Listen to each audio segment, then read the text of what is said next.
That's no moon. It's a space station.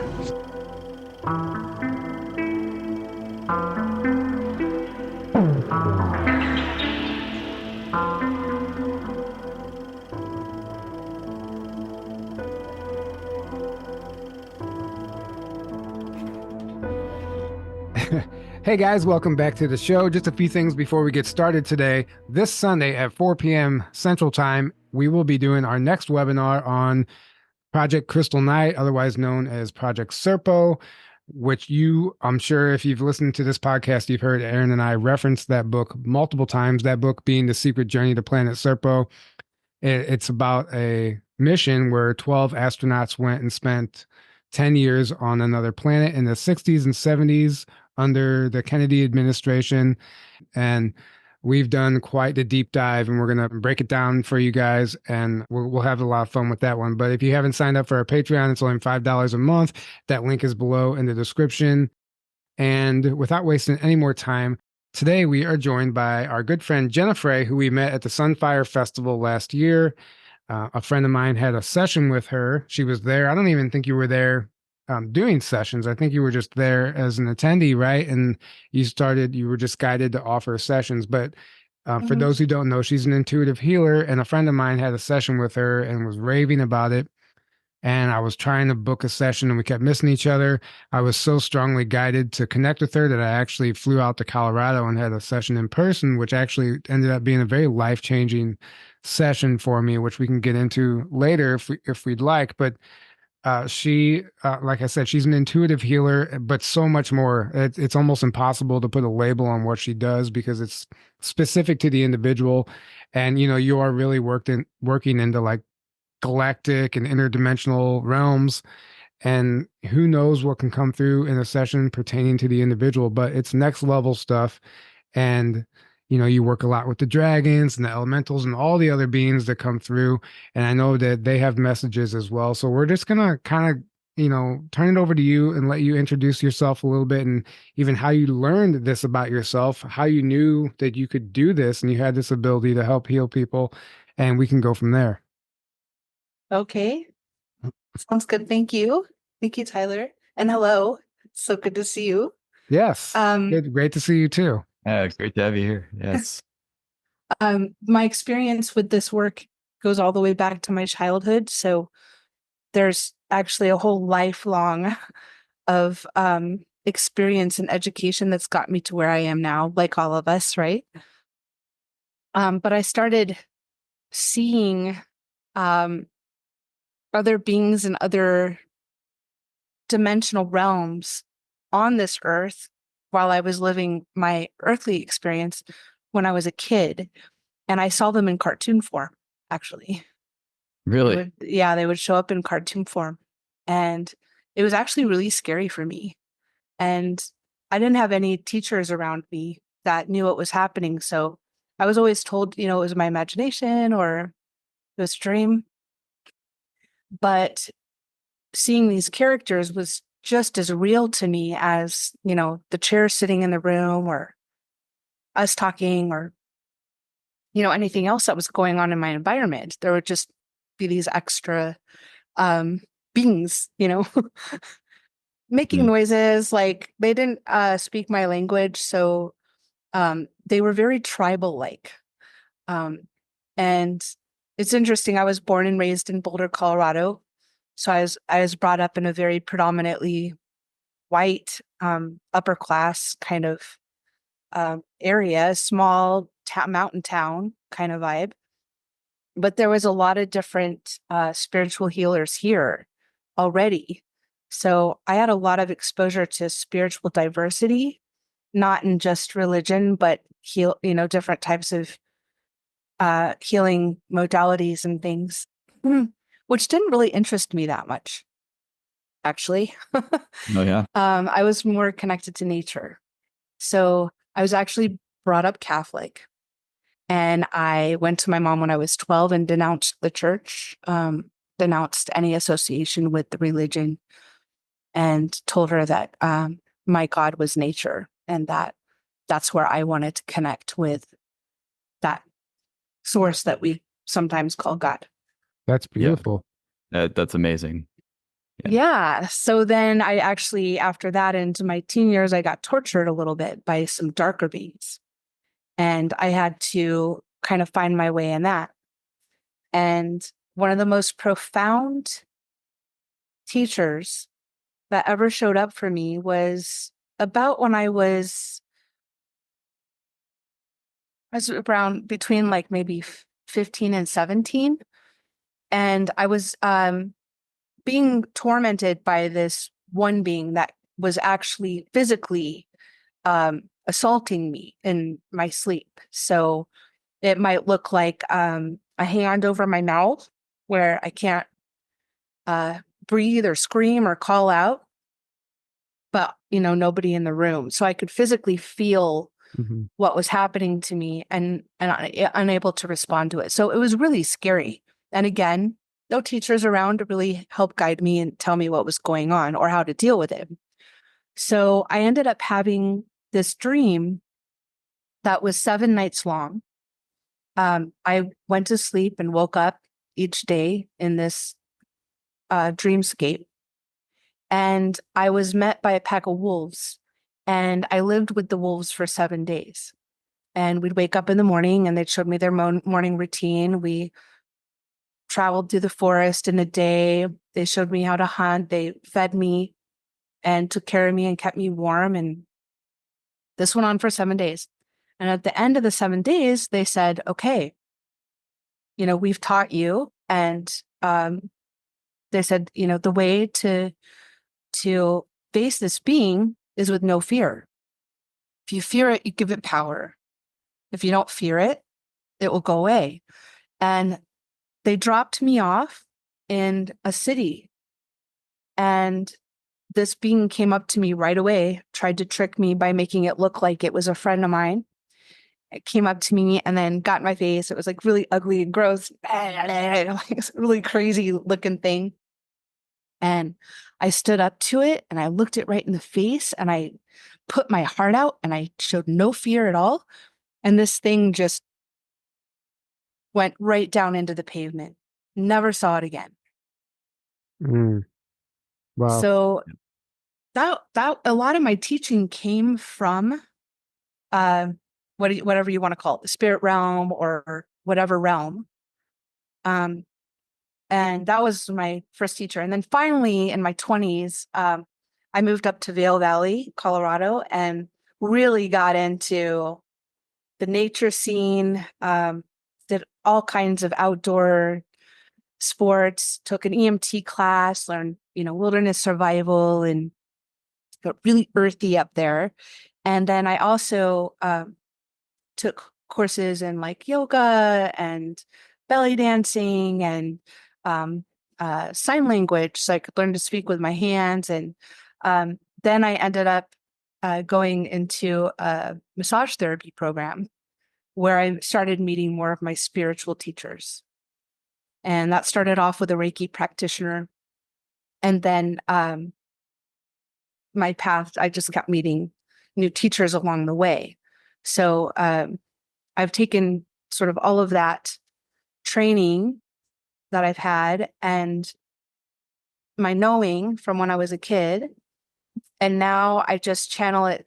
I guess channeling it, I let the energy move through me and then see what comes out. Yeah. And when my intentions are good, my heart is the right place, and I'm grounded, then I can pull some really helpful stuff through for other people as well. Yeah, and there's so much there as far as the wolves. And so it was like the same dream you would fall back asleep into every night and then wake up and then go about your normal day and then fall back asleep into the same dream, or? No, it was Earth time, it was one night. But in the dream time, it was 7 days. Oh, okay. Interesting. I see. I misunderstood that. So yeah, as far as facing those demonic entities, whatever you call them, I've had my fair share of experience there. And that's exactly what happens. Actually, the one time I finally showed no fear, one of them disappeared the exact same way, just like somebody pulled a curtain down. and it just like went away. So it's interesting, but yeah, as soon as when they know you're scared, then they have control over you. So they Mhm. lose control over you when you lose fear of them. So Mhm. that's very interesting.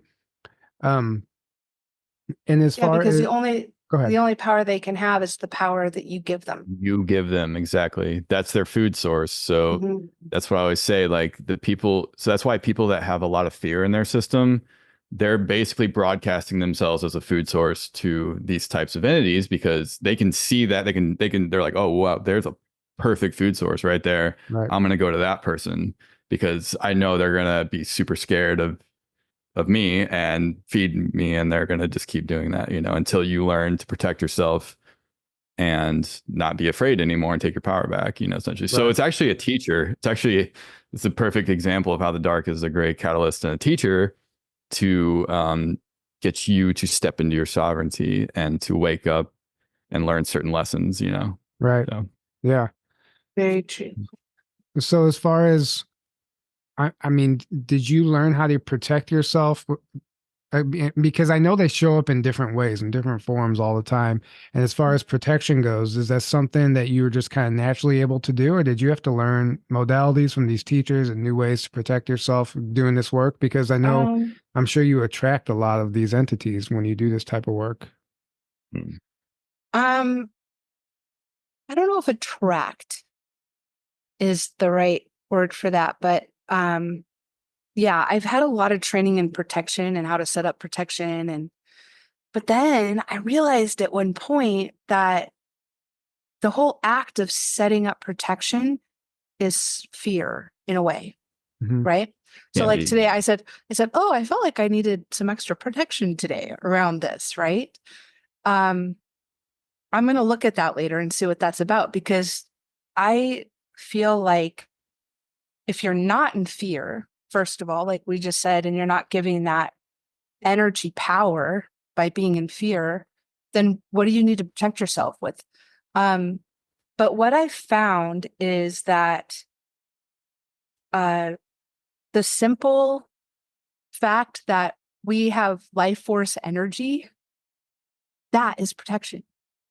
mm, It's almost just like a realization, like I don't need protection. If you're surrounding yourself in love, if you're good intentions, if you're putting out all these positive vibrations and waves from your field, and you're supporting your life force energy and trying to live in a healthy way and thrive and be strong, then that alone is protection.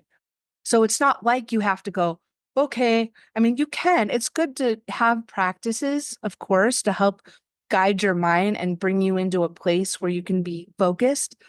So, there's guided meditations and stuff. Surround yourself with a bubble, or roses, are a big symbol of protection, whatever that is. I mean, it can be anything, like I have some crystals here, like I could intentionally make my protection, right?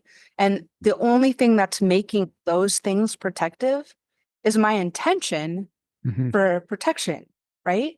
So yeah, I feel like you can kind of bypass all that and just go, I am protected. I'm thriving life force energy. I have life force energy. This is a very powerful gift, mm, right? Right. Life force energy, huge.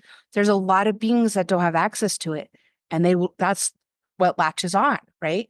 Or there's might be beings with life force energy where their life force is so diminished that they feel like they need to kind of pull it off of somebody else who might be a little bit more vibrant. Right. But I feel like, and I could be wrong, this is just my own thing, but I feel like you can bypass all this stuff just knowing that your intention, whatever you're setting for yourself, is your protection. So if you think something has power over you to hurt you, then I think it's time to look at that and say, why? How? Right? Right. mm, And like, why do I feel like that can hurt me right now? Yeah. Because right. if we're all energy, even if our physical being is destroyed, there's still nothing to fear, right? Because we can't die. Right. It's all energy. Right. What is there to fear? Right. We just interviewed someone last week who said multiple times knowledge is the first line of defense. So understanding, like you have to understand that this stuff exists and what's possible. That's true. And otherwise you won't know any better, any different, and you will be susceptible to attack and vulnerable.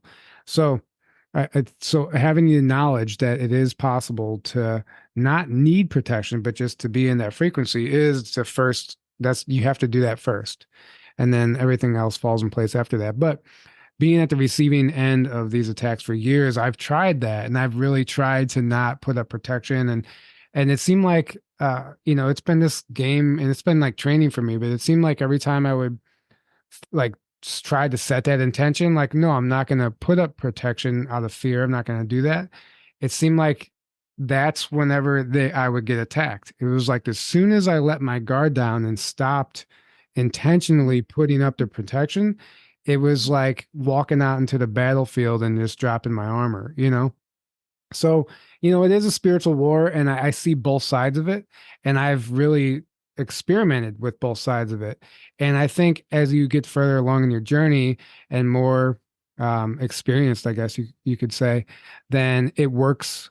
You understand yourself. You get to know your body and know yourself to an extent to where you know when you're vibrating at a frequency when you don't need to put protection up. And sometimes I know I'm not at my best, and sometimes I feel like I need some extra help. I think it all depends on, it's all circumstantial. Would you agree? That's true. I agree. Right. But I think the inner work is the key, because like you can just keep putting up protection all day, every day. And it's like, but if you're not doing the inner work and you're not healing and like generally raising your vibration and strengthening your field, because that's the real protection in my view. Like the other stuff is like they're tools that can be used, but like if it's coming from a place of fear, like you said, well, then you're actually in fear. And that means you're in the very vibration that's going to be what you're attracting or mirroring on the outside of you. Whatever you holding inside of you is what's mirrored on the outside, right? Whatever frequency you're vibrating at is what you're a match to. So if you're a match to fear, where you're always like, oh my God, something's always around the corner, something's going to be attacking me, I need to be like, then it's like, all right, well then that's what you're a match to. And that's what's going to happen to you constantly.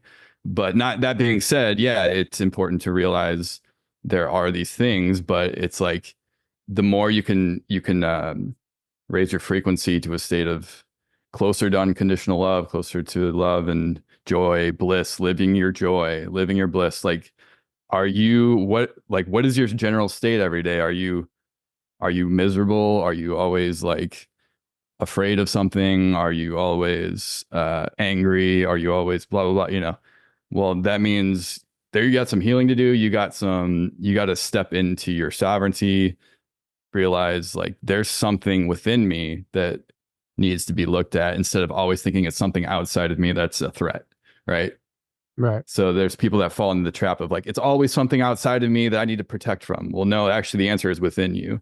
Like everything always comes back to within you. So the more you can do that inner work, then the less you'll need to keep like always focusing on these external things, just to put it generally. But that's my point of view. But it's also important to understand these things as well and to do what you can, That's all very true. I mean, I agree with everything you just said. I think the tricky part for a lot of people is, when you start to think about the mind control aspect. So am I afraid of this? All those thoughts, like you said, the mindset, the energy, the vibe we're putting out, right? How much of that thought process is subliminally controlled, So right.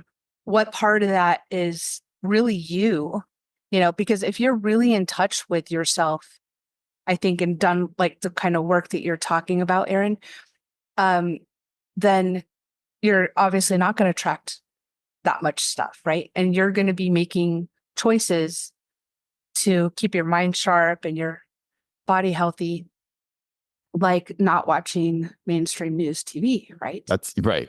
Right. Right. And I mean that stuff is so toxic and So so bad. controlling.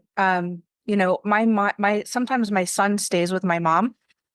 When, you know, once in a while she'll babysit him, and I noticed, you know, something really strange in him one day. He was like acting really fearful. We went to an amusement park and he's usually like, let's go, you know, and he didn't want to ride any of the rides, and he was acting really, and I was like, where is this coming from, you know? And Rez, he was at my mom's house a couple days before, and I said, was Grandpa watching the news, you know, while you were there? He's like, well, yeah, a little bit, but I wasn't watching it. And I'm like, but it was on in the same room. And he's like, yeah. And, you know, and I have a really strict rule with my parents that when my son is there, there's no news on the TV at all. No mainstream news. They're not allowed to play it around him. Right? That's a great rule. Yeah. Right. Yeah. And I thought to myself, wow, for a brief, you know, couple hours, he was exposed to the sounds and probably the colors because of flashing screen, Mhm. not paying attention so much, but his obviously subliminal mind was picking up stuff, because we all know, right, that there's repetitive words in that programming that speaks to the subliminal mind, and all these other things, that they're the lights and the colors and all the things, the sounds. Just 2 hours, you know, the next day, my son's like in fear all day. Yeah. Yep. Yep. Well, yeah. So there's a lot there, and you know, there's the subliminal messaging, right? There's underlying frequencies that sometimes just play throughout the broadcast that Mhm. actually will. I mean, they're mind control frequencies, right? So you make a valid point when you say, like, when somebody, you know, sometimes you don't know if a thought is your own or not. That's why, you know, that's why we do this work and have these conversations, so you can start asking yourself those questions whenever you do have negative thoughts or whatever it is. But what I experience with like mainstream media or any type of news actually that's talking about anything in the political arena, or just like surface level stuff that keeps us divided intentionally, that type of Mhm. information, it's all transmitted at a certain frequency. And I was at a friend's house. I was staying with a friend recently, and he wasn't even watching the mainstream media, but he had this like this YouTube channel on that was it was basically like the news. Mhm. And it felt the same as the mainstream media.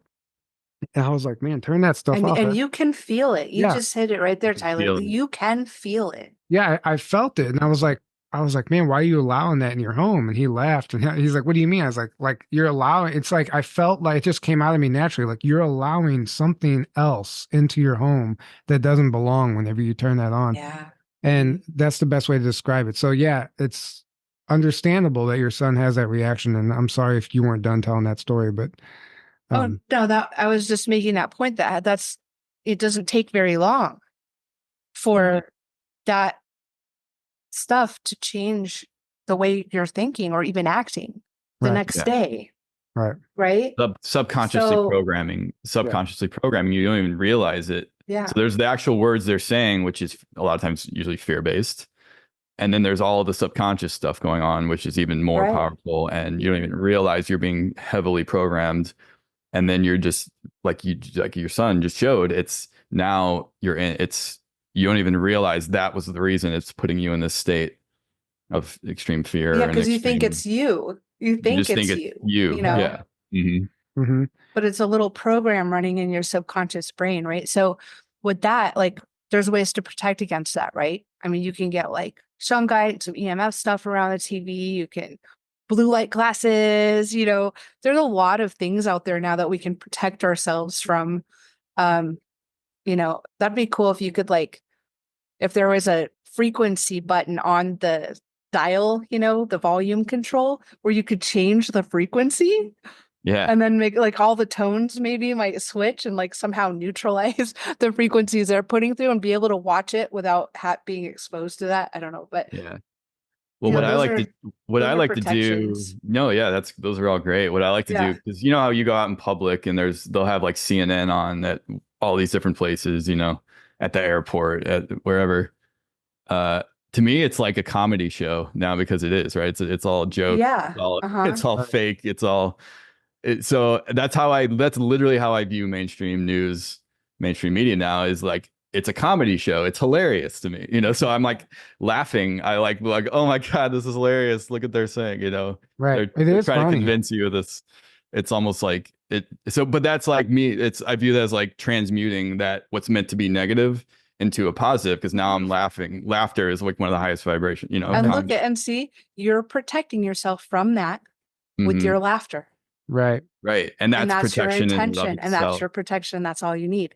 Now that may not work for somebody else. Someone else It might might- need to carry a cross, put the Right. cross up, or whatever works. Whatever Right. works It's for all, you. anything's just a suggestion to our mind to help us, do whatever it is we think we're doing. Right. Right. Right. Whenever people book a session with you, obviously you probably see all types of different stuff. I know when I came to you, I was in rough shape, and I knew I was. I knew that I had a chink in my armor and something came in, and I knew that something was there, but I also couldn't do anything about it myself. I knew I needed help, and we're all here on this planet to help each other. Oh yeah, And absolutely. so don't be afraid to ask for help ever. But Totally. I understood I had something going on, and it was actually worse than I realized after, I met with you. But there were some entities that necessarily weren't attached to me, but there was one that specifically was working through other people to get to me, and I noticed that happening. So, what kind of things do you see with people that book sessions with you? Is this pretty common with people that they're carrying Oh something or gosh, running these programs? Tyler, I've seen so many things. I wish I could record everything in a chip in my head and then like play it for you. I was like, wow, like so many things. But yeah, I mean, that kind of thing is sort of common.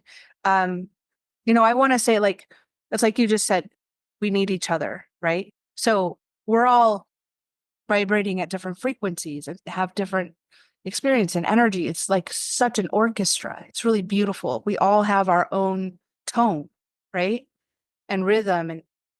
And so, we met at the festival, and then you felt so called that you came all the way out here to Colorado, right? To see me. That's not because I'm like this magical, mystical being.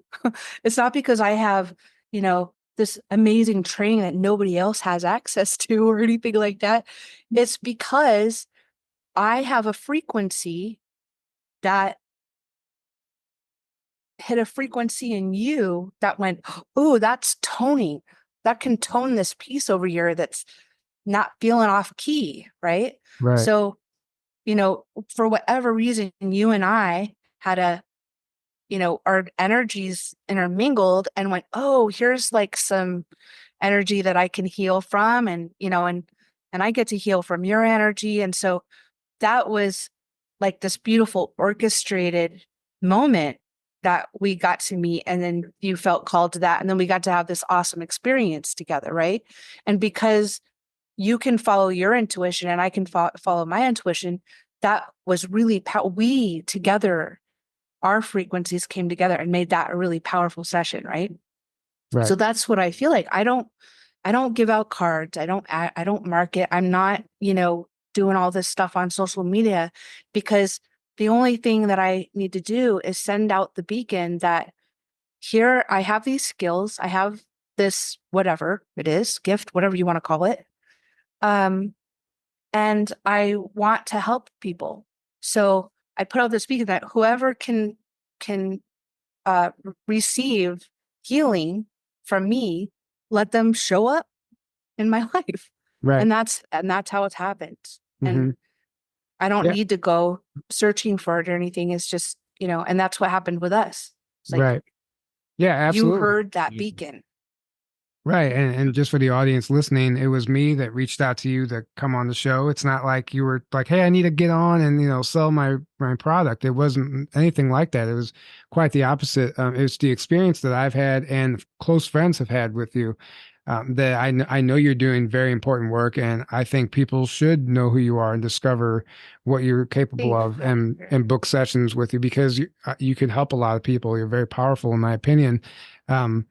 Or at least what you do during the sessions is very powerful. For one, just a quick testimony. Before I saw you, I was experiencing for a couple of years, actually, I had these random hives that started. Like I never had hives my whole life, random hives, and it got worse and worse every year. Every time I went out in the sun, I would have hives, and it was like becoming unbearable. I couldn't even enjoy. I was constantly miserable. Um, and through the session with you, we got to the root, the energetic root of that, and in a way that it was palpable, it was tangible. I could feel it, and we removed it. And I don't remember exactly what happened, but from that moment on, I have not had hives, and that was what last year or whenever I was there. Yeah. So it was about a year ago, Yeah. and it like overnight from that moment that went away. A physical ailment went away through an energetic healing, which we know can happen, Yeah. but it doesn't always happen with all the healers. And we somehow got to the root of it, or you got to the root of it, and that alone was worth the price of the trip in itself, because that changed things exponentially for me, because I'm no longer walking around like itching. That's a horrible feeling. So yeah, that's just one example of what you do. But another thing, I want to shift this just a little bit. Something that came up in my session, and everybody I've known that's booked a session with you, is the dragons. You seem you, Interesting. I wasn't keeping track. uh, you work a lot with the dragons, it seems like, and even that artwork behind you, whether or not it's intentional or not, I Yeah. see dragons in that. Yeah. So maybe we can talk about the dragon realm and how their prominence in this energy healing, and what they're here doing for humanity right now. Okay. Um, so it's not, I mean, I do and have worked with dragons. It's more, whenever I set up a session, I ask any kindred helping spirits that want to help, right? So sometimes the dragons show up. And then I've worked with a specific dragon for myself that's helped me with a lot of my journey work. So that, that comes from a lot of training that I went through in order to learn how to navigate the journeys and the waking dream stuff, whatever you want to call it, my visions. I had a lot of training from a really exceptional woman who helped me learn how to sort of navigate that world, because you can get lost in it. Yeah. It's so beautiful. So yeah, so there's one dragon that I work with that I just, I mean, you think of like a dog or a cat or a pet you have, or somebody that you love that you're really to, and they become that close to my heart. Like I can taste, feel, smell everything about these creatures that show up. It's so tangible. And so they almost become, I'm not going to say pets because they come and go at their own free will. I'm not summoning anything, I got rid of my altar a long time ago. A lot of people have an altar, which is a beautiful thing. And if you can do an altar in a good way, it's a beautiful thing. But I didn't feel a need to have that, because for me, I love the freedom of just seeing who wants to show up and whatnot. So when you say that, I've been, you kind of mentioned the dragon thing a couple of days ago. And since then, dragons have been showing up all over the place and really wanting to come through with something.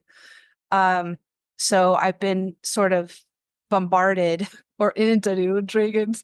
And I sat down, when I sat down to do this, I was like, oh yeah, look at that. I got dragons on my wall. How funny. But even my son, he didn't even know. And yesterday we were at this awesome place called Invent HQ, which is a free crafting library. And they have a 3D printer. And he was looking for things he wanted to 3D print. And he found an articulate dragon. And he's like, I want that. So, they've just been coming in. But Yeah. so sometimes they come and sometimes they don't. And I think that just depends on who I'm working with. So maybe part of my beacon attracts other people with dragon influences or helping spirits. I don't like to say helping spirits because it almost makes them like a separate identity, where in this earthly world, we have sort of this idea of separateness and space. But in that world, everything can shapeshift, right? In and out of itself. So I don't like to call things like spirit or person or, in that world, because it's so, like Aaron said, you can transmute, it transmutes. Right. So, sometimes there's dragons, sometimes there's not. I mean, I could tell you so many stories. Sometimes there's aliens, sometimes there's beings, that show up in that way and give information. I had a huge one before the solar eclipse. That was phenomenal. And yeah, so I think that has to do with the beacon and who I'm called to. So I think you have dragon energy if that came through for you. And if you have this circle of people that that were drawn to me and had dragon stuff, then see that that's the beacon. That's that energy I'm putting out, right? For those who I can help. Now, whenever you do work with the dragon realm, I mean, have you learned anything about their world as far as like we understand dragons are a real thing in our history and they show up in the zodiac, the Chinese zodiac calendar, and that's not by accident. That all why would all the other animals exist except for the dragon? They existed. So do you see them as like going to be re-merging with our reality in a physical sense? And that you might not have the answer to these questions, or whenever you work with them, it's just a very much more of an astral realm like type of thing. Hard to say what's real and what's not real, right? But yeah, it's more of I would say it's more of an astral realm thing. But personally, I believe that they already can physical manifest themselves if they want to, at any time, pretty much anywhere. Kind of like any of those other creatures that we laughably think, oh, that's not real, when it's completely biologically possible, right? Like Sasquatch, right? Mm-hmm. So Sasquatch, like the way I know Sasquatch is Sasquatch can reappear and disappear out of portals all the time. Mm-hmm. So you might see him in the forest and then poof, it's gone because he just jumped into another portal, right? So they're like these magnificent astral travelers. And I think dragons fall into that. They know how, if they want to. I'd have to ask, I guess, why they would want to show up physically.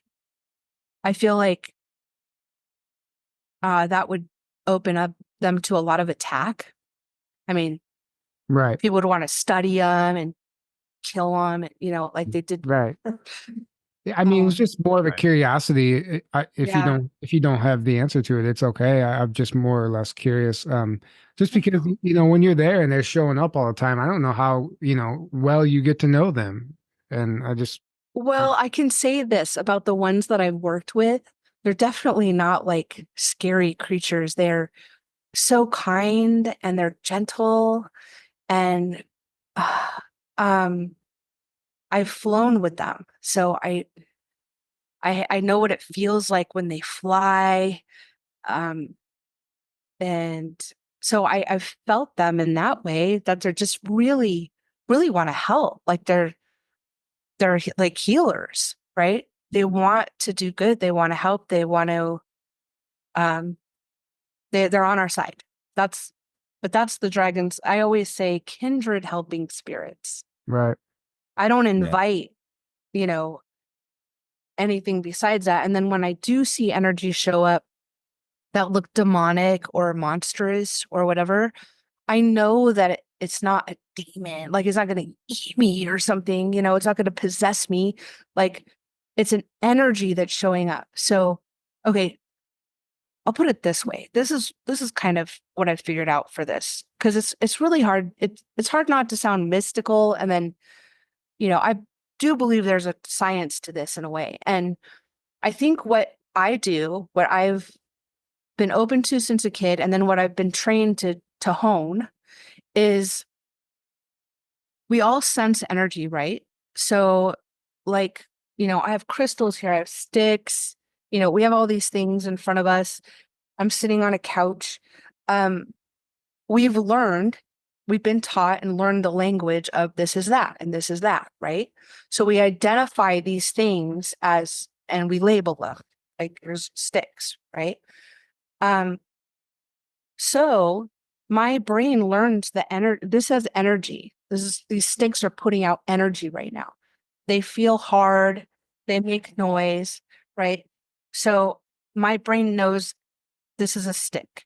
We call it a stick or a piece of wood or whatever you want, all the names we give it. So when I go in, like say I did for you, Tyler, or someone else, when someone comes to me, then I can tune into their energy field. And somehow my brain is able to interpret the energy frequency. And then my brain makes a picture of it.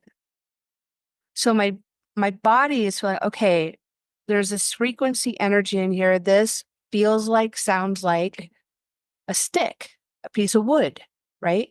And then my brain makes a picture. And then I'm able to go, oh, I see a piece of wood. Does that make sense? Right. So with the dragons, through whatever programming I've gotten or education or whatnot, I know that a dragon looks like, this big creature that might have beautiful scales, colors, and is magical and has wings and all these things, right? Energetically, that's how it's chosen to represent itself in our world, right? So that's how our brains identify that energy. So that's how we know it's a dragon, that's a dragon, that's a dragon. So even in the astral, then when you're tuning into someone else's energy or frequency, then your brain can make a picture of it. Or mine can, at least. I don't know if yours can, but mine can. And I believe that everybody has the capability to do that. Right. But I could be wrong. So when you said that when I mentioned the dragons to you a few days ago, you said that you were kind of being bombarded. The dragons started coming in. Is there anything that they would like to share with us? Is that how this works, or do they have like a message? If you're comfortable with it, I mean, I can tune in and see if anything comes through. Yeah, if you want to do that. You all right with that, Aaron? Yeah, absolutely. Okay. I mean, this is being recorded, right? So you guys can. Yeah. Yeah. If it looks too crazy, you can just delete it or whatever. Oh, okay. no. So, Aaron, Tyler knows that when I do this work, sometimes I start speaking like in tongue. I don't know what you want to call it. People call it love language or light language, or Yeah. it's just a channel language that comes through. I just call it spirit language, and then I'll say it, and then it's like I can interpret it in English. Does that make sense? That's amazing. Yeah. Absolutely. It's helpful for sure. So, okay. So, I'm just going to close my eyes. My eyes you might see them like roll back. If they do that, don't get freaked out. It's just, having your eyes closed and, it's dream state. It's REM. Sure. Yeah. Okay. So, let's just set the space first. So just check in with your breath and your heart and intention for this. So with kindness and gentleness, and in alignment with our higher selves, in alignment with the highest good for ourselves, the highest good for the world, and the highest good for all beings. We invite any messages, wisdom, knowledge, or healings that the dragon realm would like to share with us through this podcast, Tyler and Aaron, Journey to Truth. Any truths that the dragon realm would like to share at this time, I offer myself as a interpreter for this message and frequency of healing and whatever way it might want to come through, if it chooses to. So just sinking in, breathing into the lower belly so that we're nice and grounded together.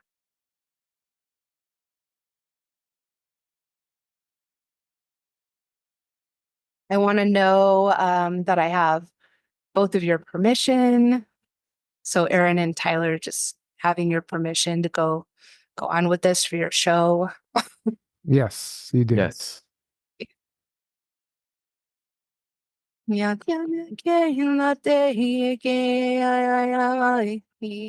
Yeah.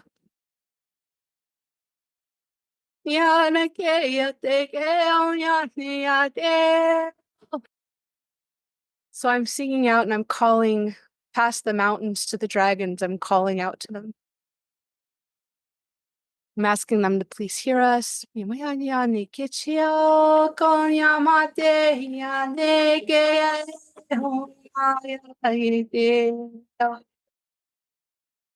It appears that they have a birth happening right now. So it looks like there's a baby being born they're in the mountain. They're low down in the mountain. Whew. So it's a celebration day for them. They're celebrating because they're having a baby.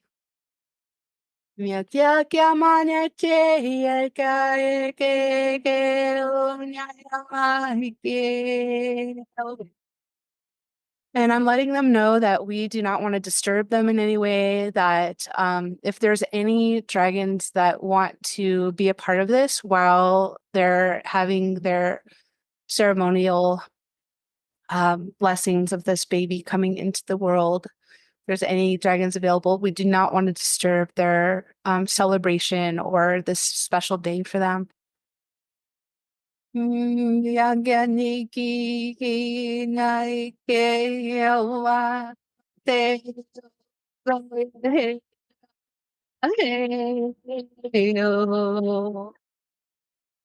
Whew.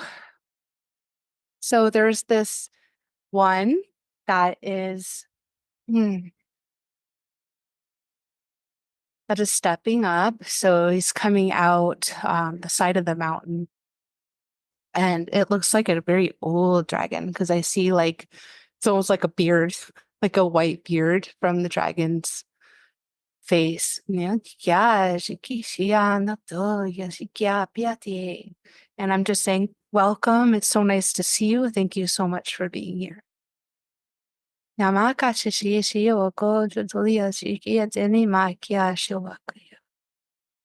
He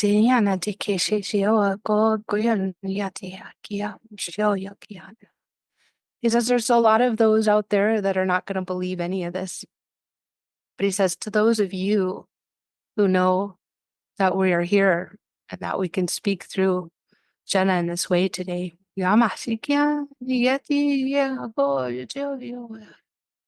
So we're celebrating today. Celebrate your babies. Celebrate your babies.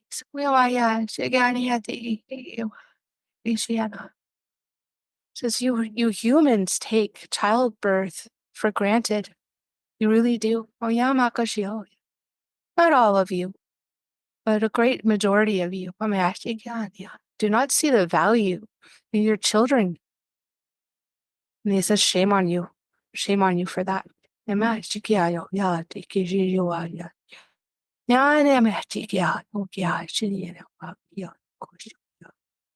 Anywhere you look in nature,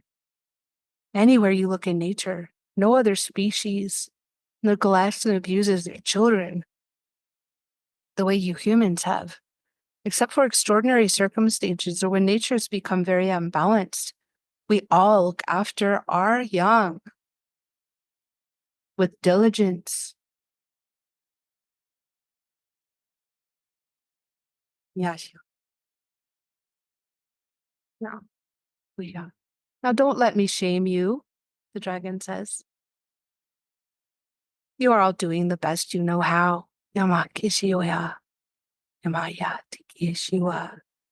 But it's time you need to taste the fire. Like us dragons taste the fire on our lips.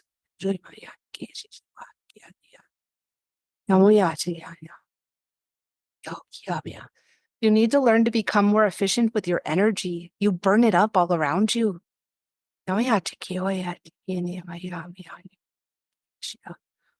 You rushed your children like with fire. You rushed your children to grow up.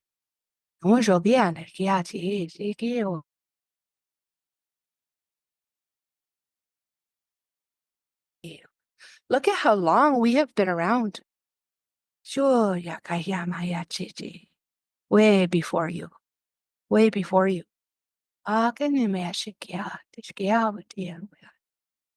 So starting today, celebrate your children like we celebrate this new birth of our dragon brother.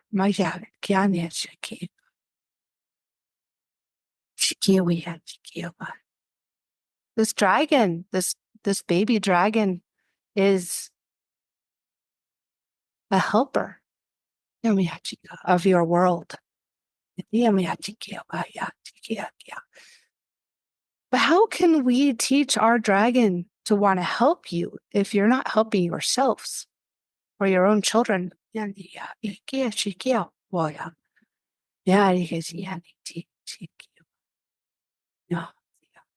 okay. You want to be on your screens. You want to be smart. You want to figure things out. It's okay. It's the human way. Go ahead. But don't forget to stand on the ground every day. Don't forget to connect with nature. You're an earthly being. If you don't connect with the earth, you're going to get all out of balance and hurt yourself and those you love.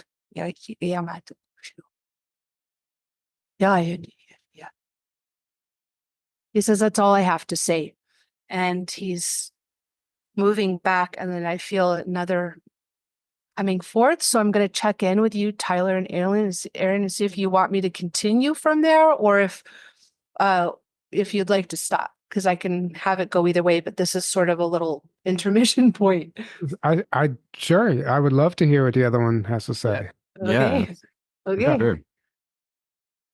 Just to say, the one that I was just speaking to, not only did he have a white beard, I can explain that he had an almost deep emerald green on his back, a silvery gray on the sides, a little bit of pink on the belly, like almost just a little line of pink.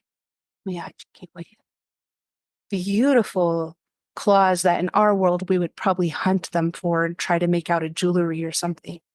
Beautiful claws, so big and long, like horns on an animal from our world. Their claws. I could feel his heart, and he's got a really solid heart. Okay, so I'm thanking you. Thank you so much.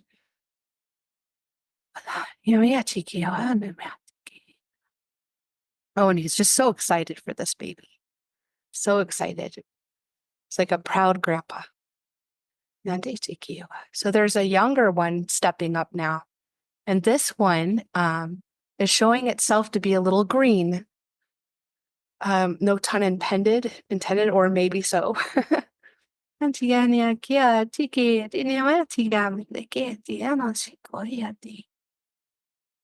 I'm just telling this little one that we come in peace, that we mean no harm, that my heart is neutral to its message, and that we want to be here in acceptance of them.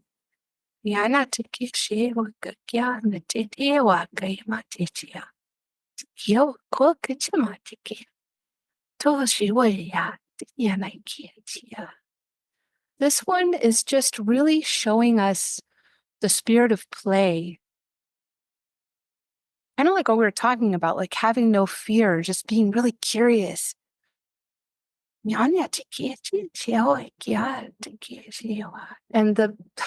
this little one just tells me with this very neutral heart, like there's not sadness or grief or fear around this, but she says, my mom died. And she wants to connect with those of us that are motherless or fatherless or lost a parent somehow. Oh, she says, like the grandpa, like Dragon said, these children, we need to care for them. She says, I'm okay because I have my village. I have all the other dragons here taking care of me. But a lot of your kids don't have that.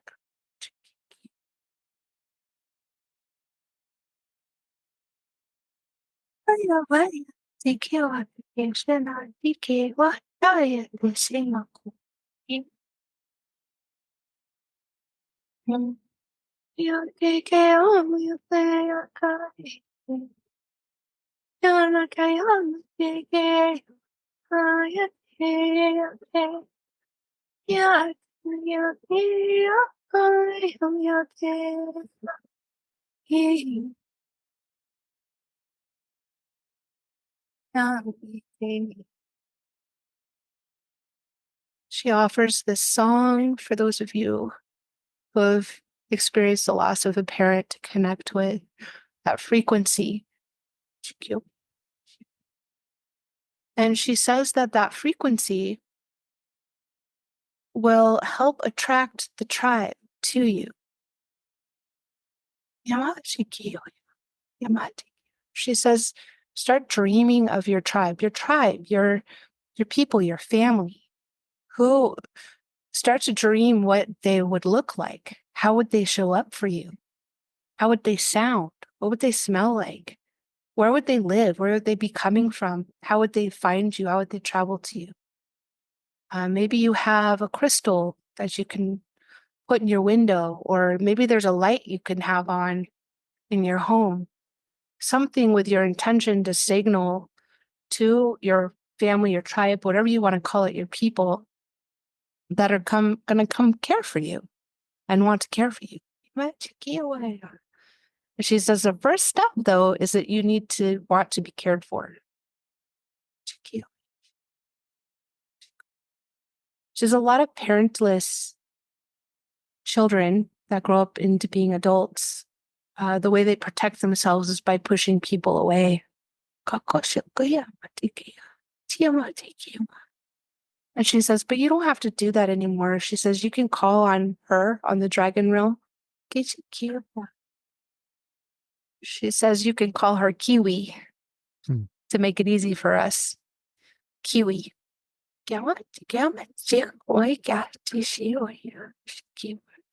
She says, I'll hear you. Because us dragons can feel your intentions like you would never believe. Faster than any Wi-Fi you have. Faster than any network. We can feel your hearts. We can heal your hearts. So when you go to sleep tonight, listen for us. Call us into your dreams. We're there.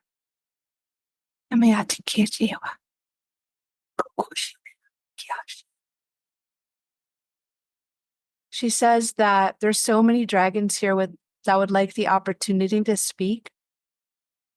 But it's really important for her and them to get back to the celebration. And she hopes that this has been an inspiration to all of those who tune into it. And she's just saying, just be nice to each other. Be kind. Don't take that out of context. If somebody's hurting you, come on. Have common sense. But the more kindness that you offer and share and put out, the more acceptance. If you meet people with neutrality and openness, you won't run into a lot of people trying to hurt you anymore. But she says, of course, always be on guard. Us dragons are the most gentlest, kindest creatures you'll probably ever meet. But if you try to hurt us, you know what we can do, because that's how we've been depicted in a lot of your stories. And it's true. We can do a lot of harm if we want to. But we choose to use those things for good. Like to burn up old energies that aren't serving anymore with our fire. Or help break you out of your human selves with our claws. There's so many opportunities for us to work together. We can hear your hearts. We can feel your intentions. And if you're too stuck in your heads, if you're not in your hearts and you're not working with your intentions, we're probably not going to pay much attention to you. Not that we are superior to you.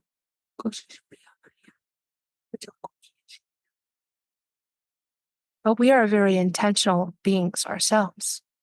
And our purpose is for healing.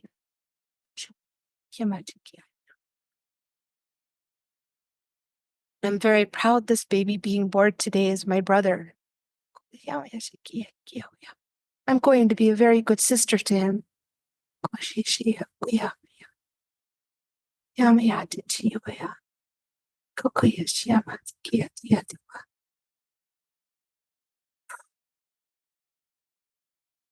And that was her leaving and going back to her little baby brother.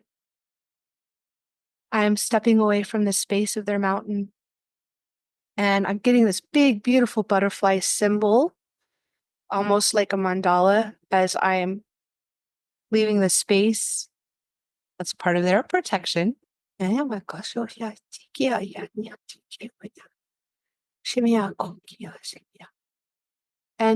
she reminds me of a lesson I learned from a butterfly the other day. If butterflies aren't scared, then why should we be?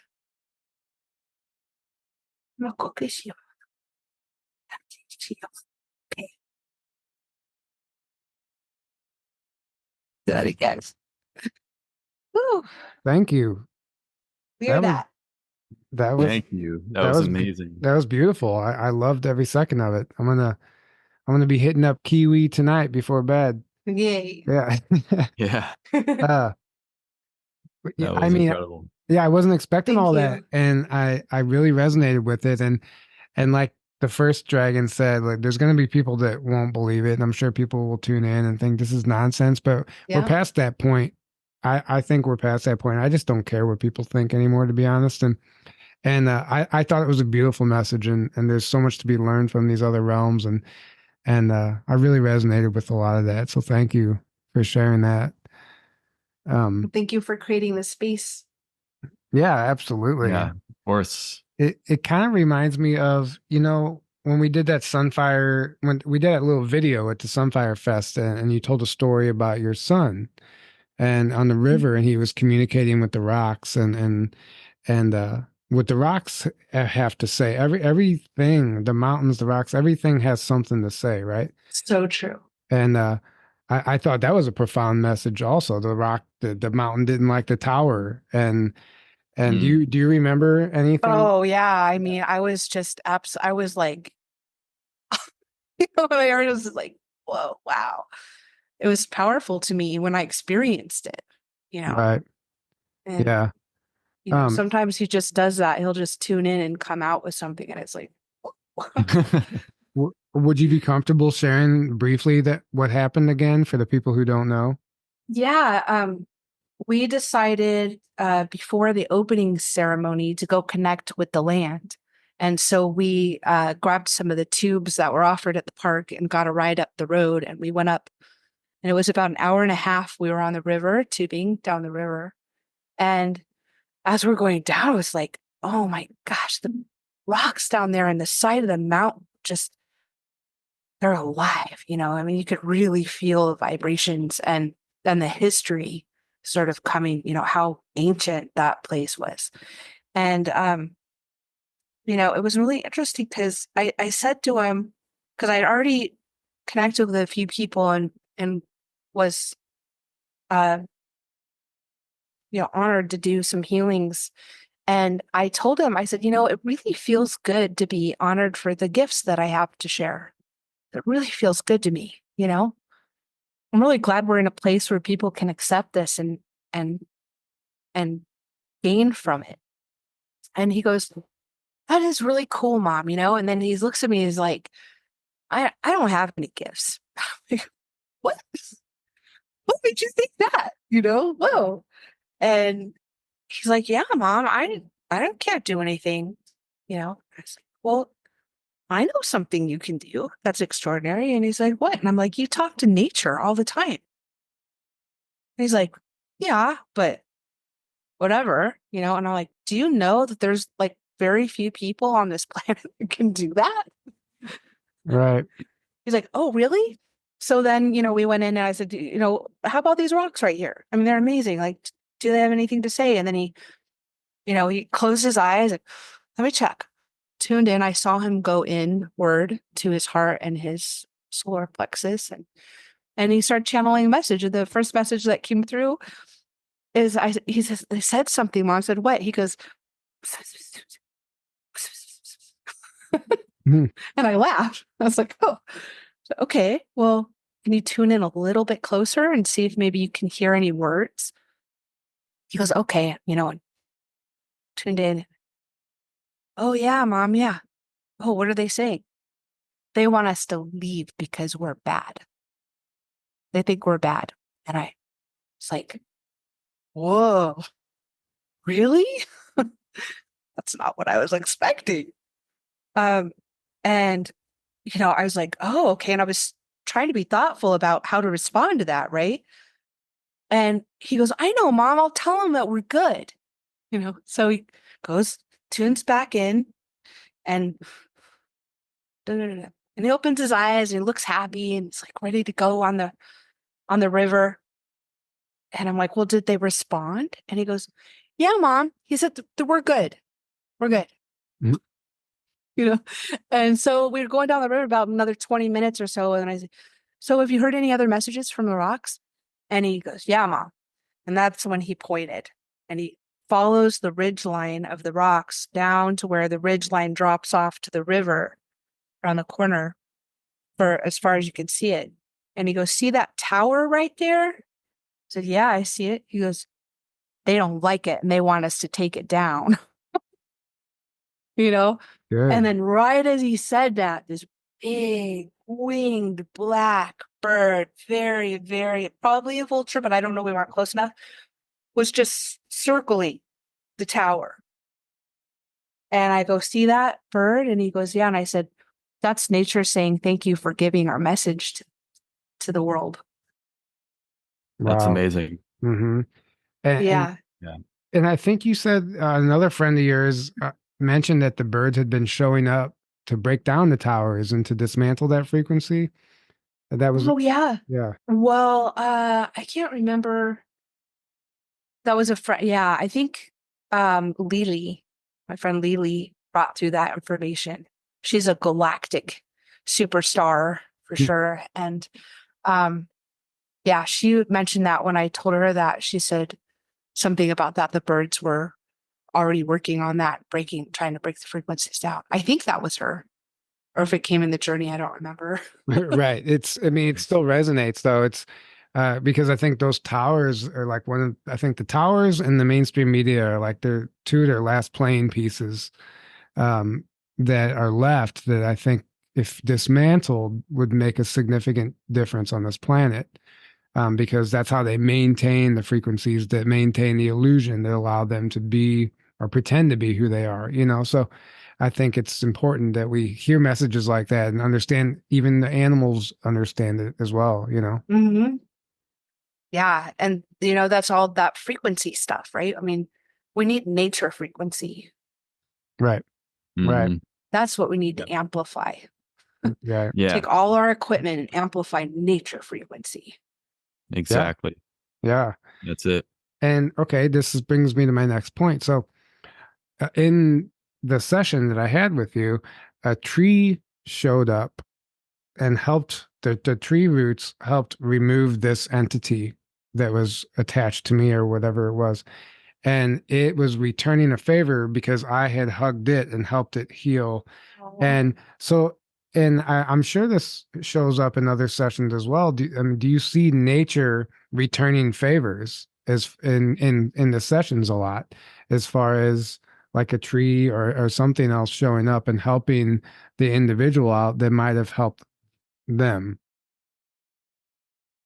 That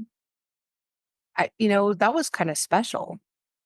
Actually, when you say that, that doesn't happen often, but I think it would. You could intentionally call that out, and I think it would show up.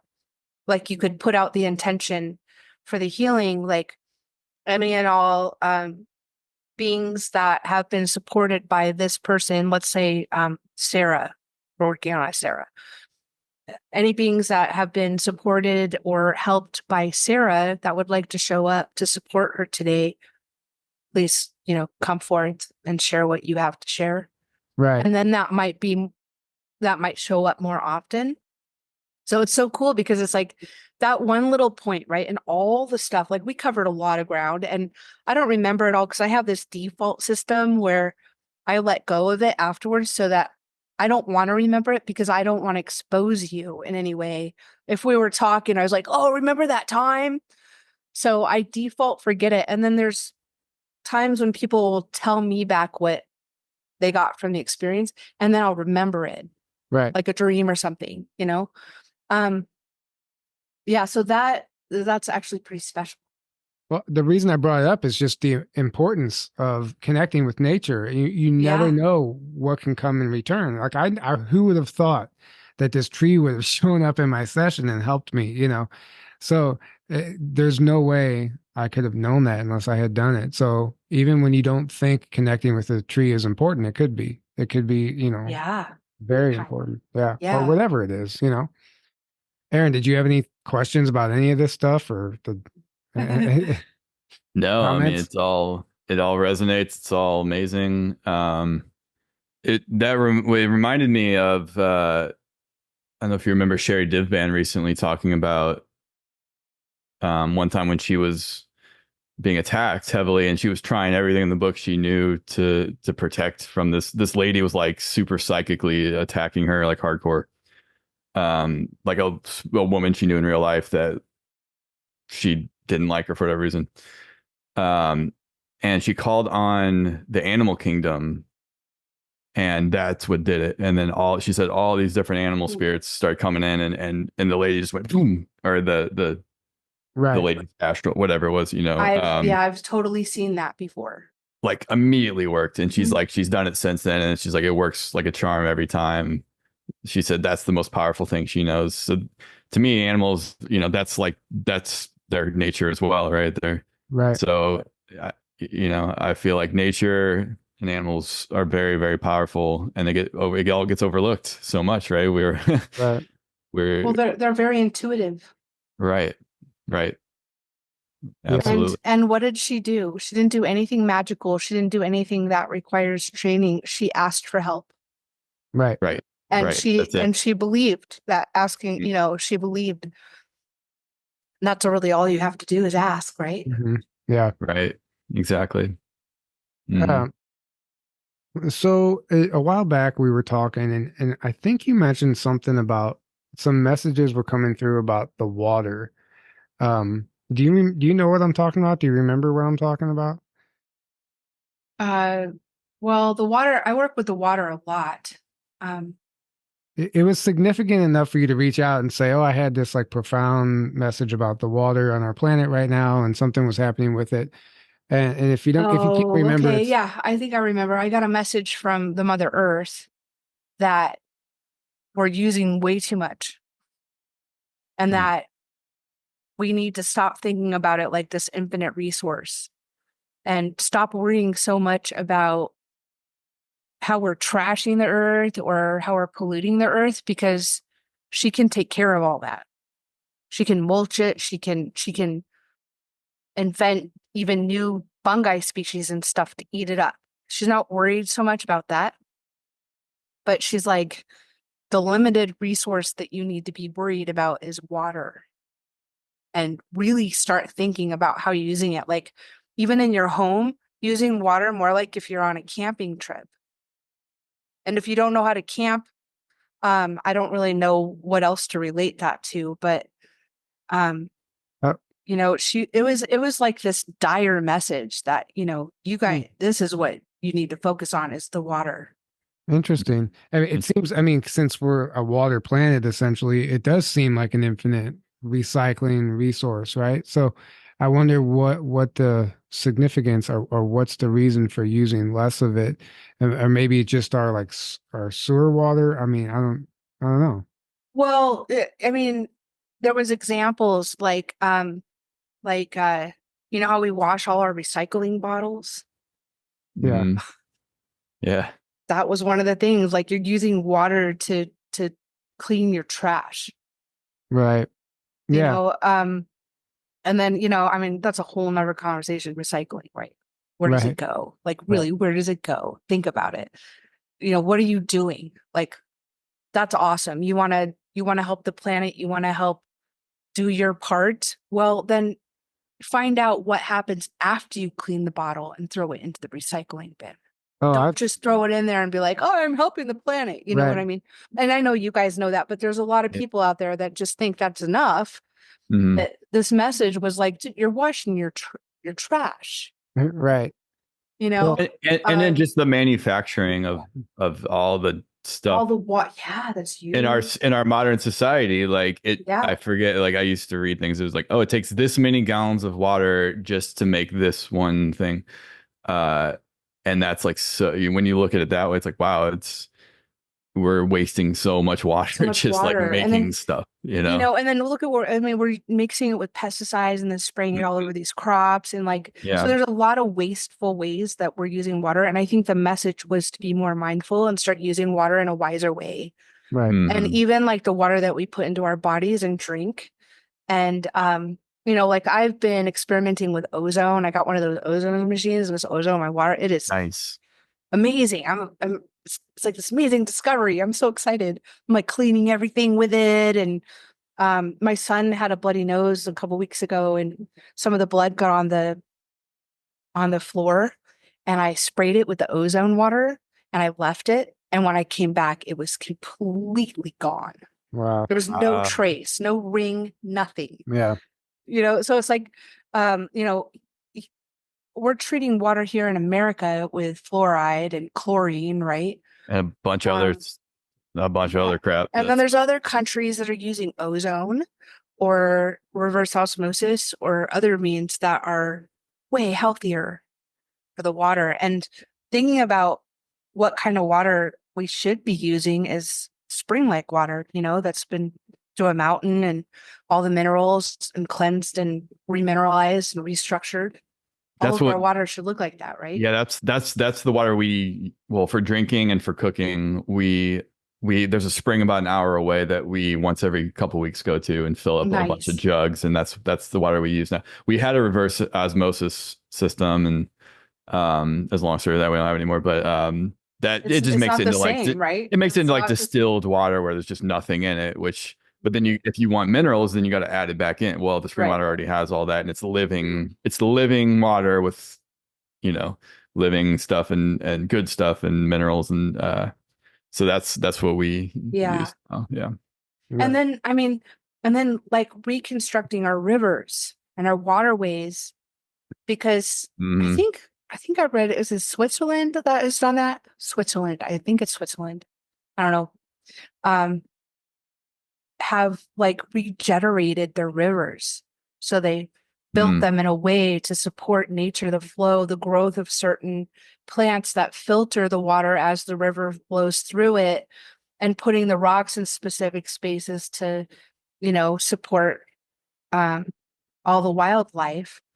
Yeah. Right. And they're regenerating the rivers. You know, Mhm. there's so many ways, like, you know, Mhm. and I know you guys know, I mean, it's not anything new. I'm not sharing anything new, but you know, urban forests and turning your garden into a natural wild habitat for things, and then all of that plant material, you know, changing the atmosphere the, pulling the CO2 out of and then cleaning up the skies and allowing for us to have cleaner rain. And I mean, it's so simple. Right. It's so simple. It's all just nature. It's all natural things. Yeah. But we're so conditioned into the modern what we think we have to do. And I have to maintain this lawn that just is grass that I cut every Right. And it's like, well, and we're talking about food shortages and all, but all that's connected to the matrix system that has, we have to manufacture the food and we have to process it and ship it and you buy it, you pay money for it and it was like, well, what if everyone just grew their own food in their own yards? Yeah. And you could literally just walk around and eat the food for free that's all over the place, Yeah, but instead a great world. Instead we're outsourcing all that to that's only these companies can and farmers can do that, and then they have to ship it somewhere else, and then we have to go somewhere and buy it, and then it's like all these like middle steps in between, and then money to buy, and it's like, well, you could literally seeds grow food, you could grow it yourself, and obviously there's people, we have gardens, and there are some people that are starting to grow all their own food or most of it, and it's like that's starting to get more and more in humanity's consciousness of like, wait a second, we can grow our own food. I can be off the grid and self-sustainable. It's possible. Wait, this is how we're supposed to live. It's like we're starting to wake back up to and like out of this matrix and realizing this is how we're supposed to live. Right. It's difficult though for a lot of people, like myself. Even if I wanted to plant a garden, I travel so much, and it's like you leave for your trip and you come back, and then everything's dead, and you have to have somebody else take care of it. That's okay. You can eat the food from your neighbor's garden. Right. Yeah. Well, if everyone's doing it, right? If everyone's doing it. Right. Yeah. If enough people are allowed to do it, because some people have been shut down that have tried to do that. They've been arrested. And they're in their yards. Right. Depending on where you live. But yeah, I mean, the message for the water was from the Mother Earth that I channeled was like that. Have you ever seen Tank Girl, the movie? No. Oh my gosh, you guys have to make a note. Tank Girl. Oh my gosh, it's based off an old comic, has Lori Petty in it, and actually I think Ice-T is in it, plays like a kangaroo mutation. And yeah, it's about water power and how she like goes up against water power. And it's really good. It's a great movie, but that's kind of the message. It's like let's be more mindful and respectful of the water. I felt like it was a message like, you know what, if you guys don't start being more conscious about this and taking care of this resource, I'm going to cut it off.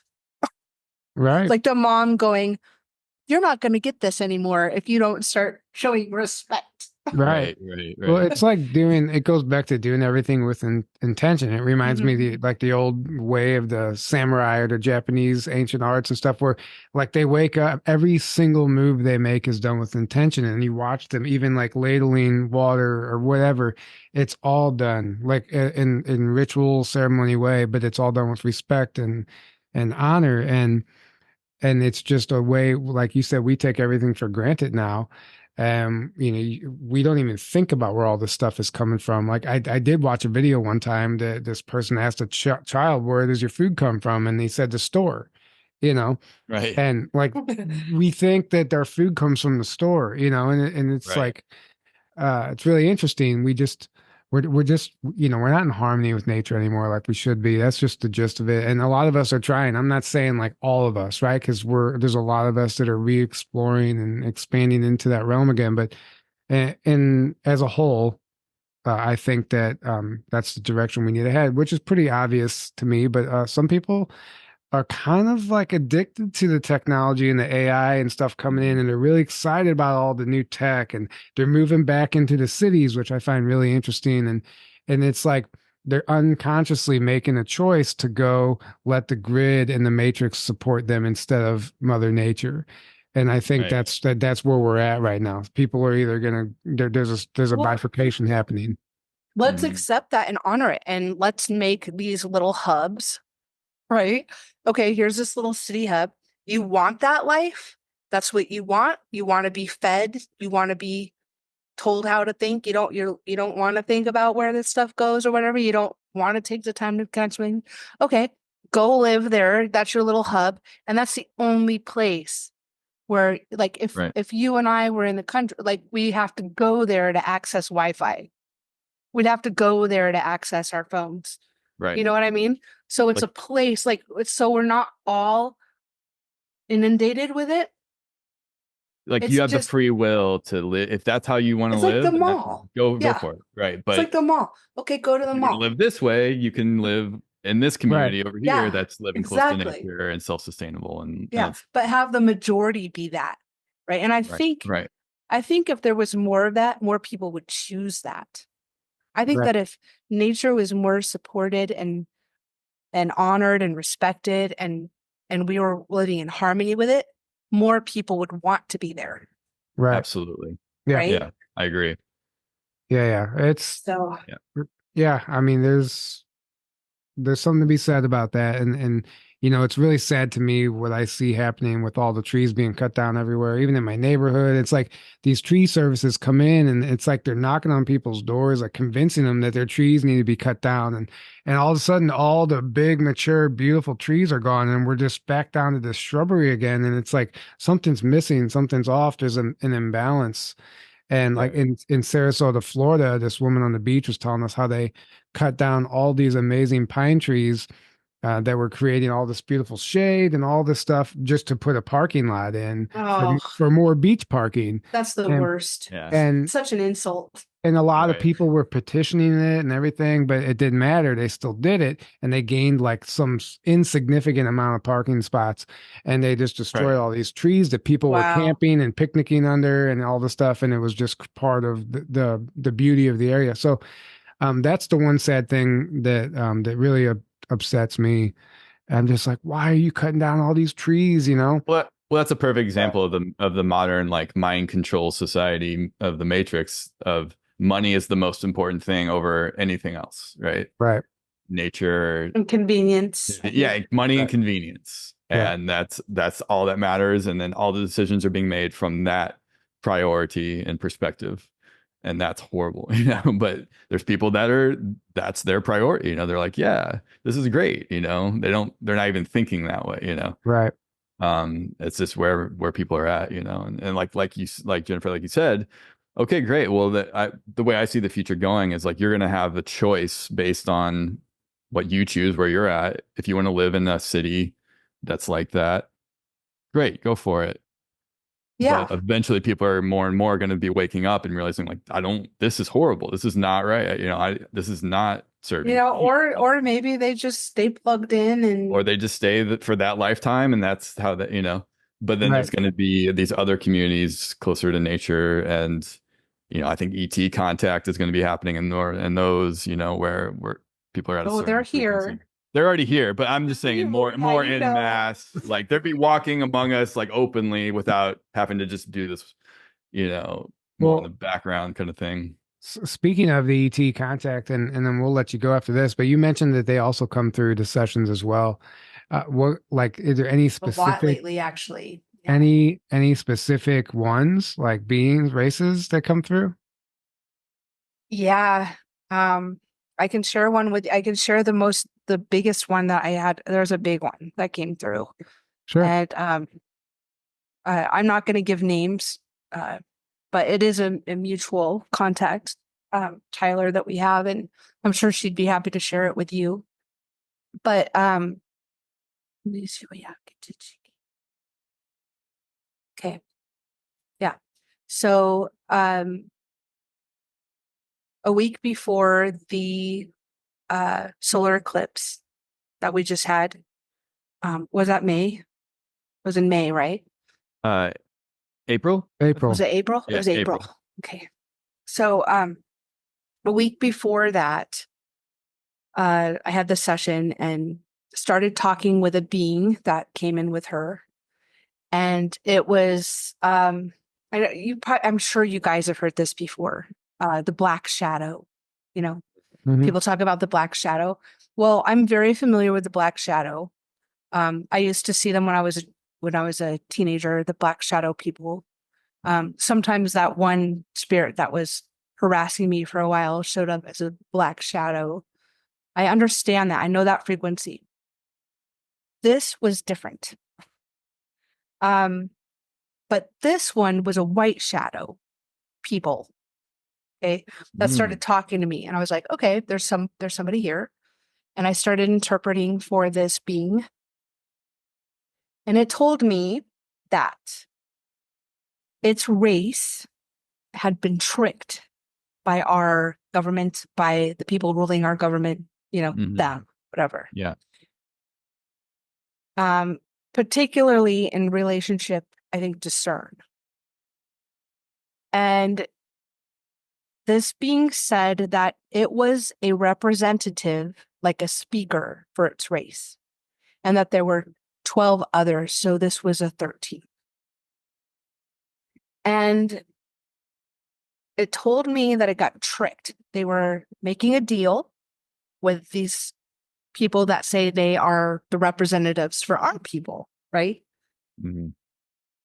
And made some kind of an exchange, a trade, an agreement. And it said that they honored their part of it, this race, and then what do you want to call it? Them, our government, our ruling parties, or whatever. Yeah. Mm-hmm. They sucked the entire race of their species here. They sucked them through. Wow. They pulled them through to our planet. Oh, wow. But they didn't have any of their stuff. They just tricked them and sucked them all through. And then when they all got here, they realized they couldn't survive here. My battery's getting low. So what they had to do was latch onto us to suck off of our life force energy. They did not want to do that in any way, and they had no intention of harming us in any way. But they said it's like a battery, like using another battery, and it was draining some of us. I don't know if you noticed, like people around that event was like, oh, I'm so tired for like months afterwards. Oh, I'm so tired. I don't know what's wrong with me. I was hearing it all over the place. Mm-hmm. And I put it together later. I was like, oh, but so what he ended up doing was communicating to me how to help them get back. And he said, the problem with it, he said they're all over the world. And I say he because it felt very masculine, but this white representative, 13 of the 12, all the other ones that they were speaking for the race were black shadows. So he ended up taking me to a tree. I'll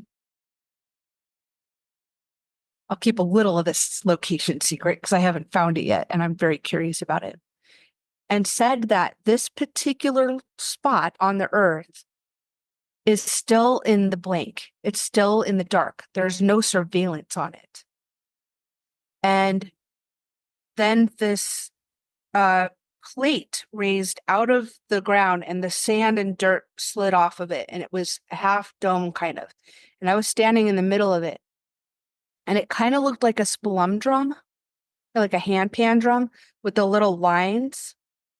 And then this being told me to start toning. So I started toning and like doing all this stuff. And then this vortex opened up, this huge flower of life symbol, like projected over the sky. And this whole thing's turned on like a machine.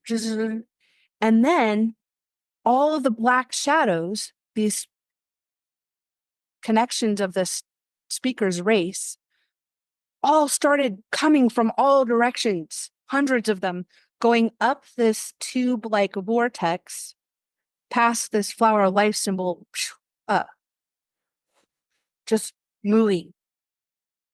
And I was just watching it. Oh, okay. And I'm working with my client, and I do body work too. So I'm like doing the body work, and I'm like waiting for this to, to go. And then when all the black ones were clear, the rest of the 12 of the white speakers showed up, and they spoke to me, and they were super grateful for the help. They did tell me that this took a very big surge off of the people that they were attached to, but that they would recover. Whereas if they didn't leave, the people would eventually die or they would die. So it was like me or you kind of thing. Yeah. And so they told me that they were very grateful for the help of getting back to their planet and that they were coming back and that they are PISSED Wow. our leaders. And while they were here, saw what they're doing to us and trying to kill us the way they were killing them by draining our batteries of life force energy. So they said, we're going to come back. We're on your side and we're going to help you. And we're going to get them, basically. Nice. Then what really blew my mind is after I got back from the, I went to Texas for the solar eclipse. And when I got back about a week later, I saw this thing. I don't even know where it is now. It was through some feed somewhere across the internet.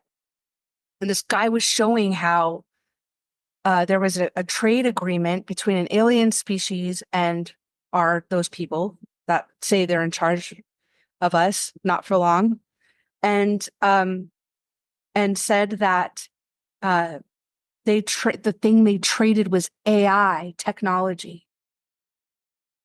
Right. And I'm like, whoa. It was just like him, like, wait. And then showed that during the solar eclipse, there was this whole event that happened that they allowed a ship to come through. And that the ship went underwater near Antarctica and caused this huge wave pattern that went up the coast to Africa and drew the ocean away. Yeah. You Right. saw that? Yeah. Okay. Because there's that anomaly in the water. Yeah. And the radar and all that stuff. And so I saw that. And then I think it was like a couple hours later and I went, wait, is that them? Is that the species that I just helped sent home with the help of this client that she brought them and I was able to interpret and help them access the code or whatever, that they went home? And did they come back a week later? Yeah. Like right. that fast, right? In our Yeah. time. So I don't know. It gives me this huge sense of peace that they are here helping us. Wow. That's amazing.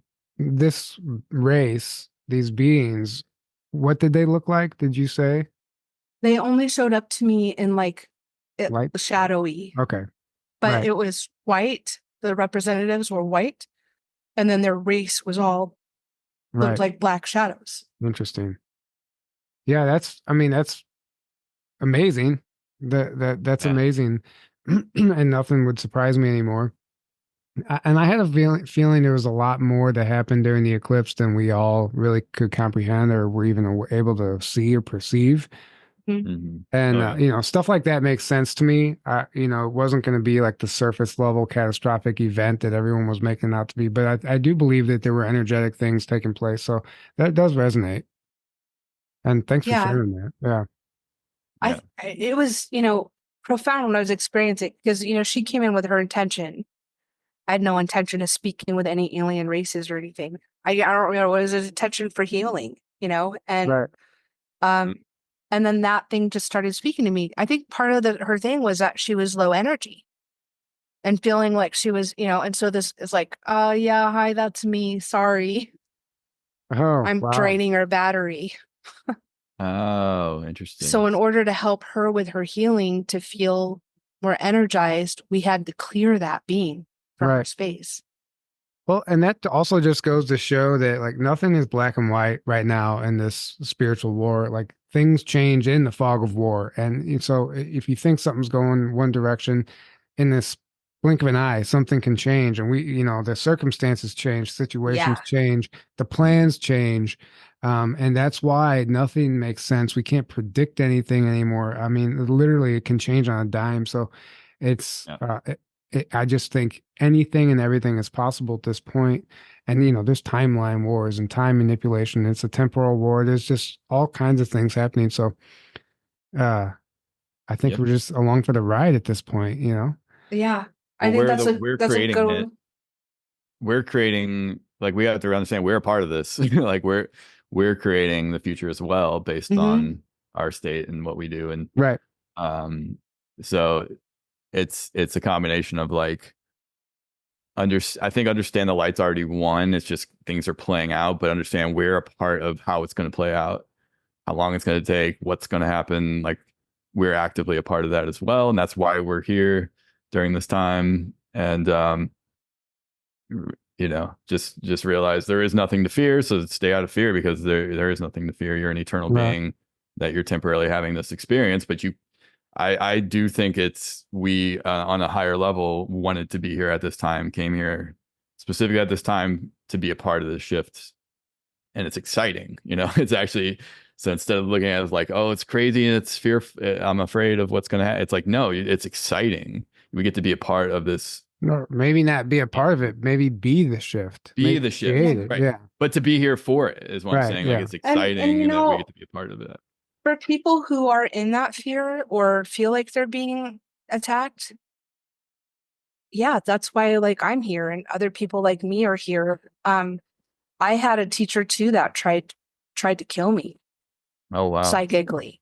And it took me months to be able to shake that. But I think that, like Tyler, what you were saying, I had this thing and I kept doing all these things and it wasn't helping.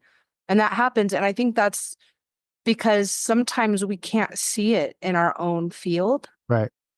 But just know something's off. And it's like, follow that and then see where that leads you. Like something's off, and then be open to allowing someone to walk into your life to help you with it. And they will. That person will show up with that intention, but sometimes we do need help. I need help. I go to other people to help me with things where I'm like, you know what? There's something here and I can't see it. I don't know what it is. Can you help me? And then someone else will see something completely different from what I could see. And yeah, we're all helping each other. Exactly. Yeah. And speaking of help, how can people reach out to you if they would like to book a session or connect with you? Well, I'm kind of in a transitional stage right now in my practice where I'm seeing less people in person. And I want to start shifting to more work like this, sort of just online, because I'm a full-time single parent. And I want to help more people in this way, what we did here today. I do a ton of body work, and I mix this work in with the body work, but I also want to be able to start offering it this way. So right now I'm sort of in a transitional phase of setting that up to be able to be available to people long distance, right? Like what we did here today. But so that's not quite set up yet, but if they want to contact me, my website is just my name.com, jenafrey.com. And my email is jenafrey@outlook.com. So you can get a hold of me through those means. And as far as bodywork goes, I want to keep putting that beacon out, but I have more. I can't see all the people right now that are trying to get on my schedule. Right. And I started a class because I want to try to make myself more available, start showing people how to do it to themselves, how to release your fascia in your body. That's a whole nother subject. How to release your own fascia in your body and support your fascia so that you can be pain-free. I will say that was one of the most unique things I thought about what you did, was that you incorporated the body work, like it was a full body massage in with the energy work, and then both were just as incredible. And like you were able to release the energy in certain areas where there was blockages, whatever. It was something I never quite experienced before. I thought that was half of the magic of it. So I would encourage you to at least keep doing some of that, because you're doing something very unique that not many people are doing. So. Right. Yeah. I mean, if people want to get in to see me physically, it's just, it's book ahead. It's a few months. Right. Wait, but you can book through my website, jenafrey.com, schedule appointment. And I mean, touching the body like that, your body has so many things to say. I can find so many things through that communication as well. And it is really nice to integrate that physical part, because the fascia is a sensory organ. Right. So it holds a lot of trauma and stored information in it and frequency. Right. Well, thank you so much for joining us today. This has been an interesting, wild ride, and the dragons came through. Who knew? And it was such an. I mean, that doesn't even seem like the same episode anymore. It feels like we've just like traversed Right. time. Yeah. So, Amazing. thank you so much. This has been great, and we can't. Thank you to the audience for tuning in, and make sure you check out Jenna's website. She's doing some incredible stuff. Don't overwhelm her, but. Yeah. I I'm definitely just trying to keep up too. right. Sure. Right. Sure. And yeah, just a reminder, guys, our webinar is this Sunday at 4 p.m. Central Time. It's only $5 to sign up for the Patreon. If you haven't done that, it's going to be a great one. We're really excited about it. So all that information is below in the description, and Jenna's links will be below as well. And until next time, have a great evening. We love you all. Good night. Thank you, Tyler. Thank you, Aaron. Thank you.